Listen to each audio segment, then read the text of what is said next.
एक बार एक वैज्ञानिक ने एक टिड्डे को पकड़ा और उसे अपनी आवाज पर छलांग लगाना सिखाया। वैज्ञानिक टिड्डे से कहता, कूदो। टिड्डा उसके आवाज सुनते ही जोर से छलांग लगा देता। अब वह वैज्ञानिक था तो प्रयोग करना बनता ही था। उन्होंने टिड्डे की छलांग पर प्रयोग किया।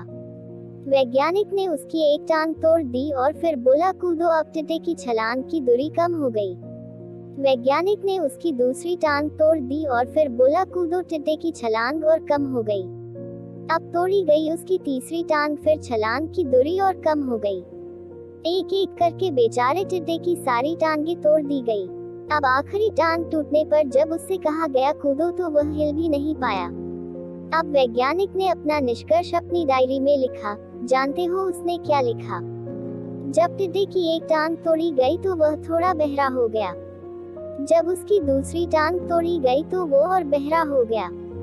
हर टांग टूटने के साथ वो और बहरा होता गया और सारी टांग टूटने के बाद वह बिल्कुल बहरा हो गया। अब जोर जोर से चिल्लाने का भी उस पर कोई असर नहीं हुआ। वो तो अपनी जगह से हिला तक नहीं, छलांग लगाना तो दूर की बात थी। इस कहानी को सुनकर सभी को ऐसा ही लग रहा है ना कि क्या मूर्ख वैज्ञानिक था, इतनी सीधी सी बात उसे समझ में नहीं आई। या कुछ लोग ये भी सोच रहे होंगे कि ये तो किसी बच्चे को भी पता है कि टिड्डे की छलांग उसके टांग टूटने की वजह से कम होती जा रही थी, ना कि वह बहरा हो गया था। दोस्तों, हम सभी जीवन में कई बार ऐसे ही मूर्ख बन जाते हैं। कई बार जीवन में दो घटनाएं एक साथ ऐसे घटती है कि उनका एक दूसरे से कोई संबंध होता ही नहीं, फिर भी ऐसा लगता है कि गहरा संबंध है।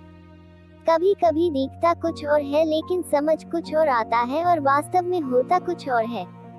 इसीलिए अगर पछताना नहीं है तो जीवन में जल्दबाजी में कोई निर्णय ना ले, हमेशा समझबूझ का इस्तेमाल करें, सावधानी बरते, नतीजे सोच विचार कर ही निकाले।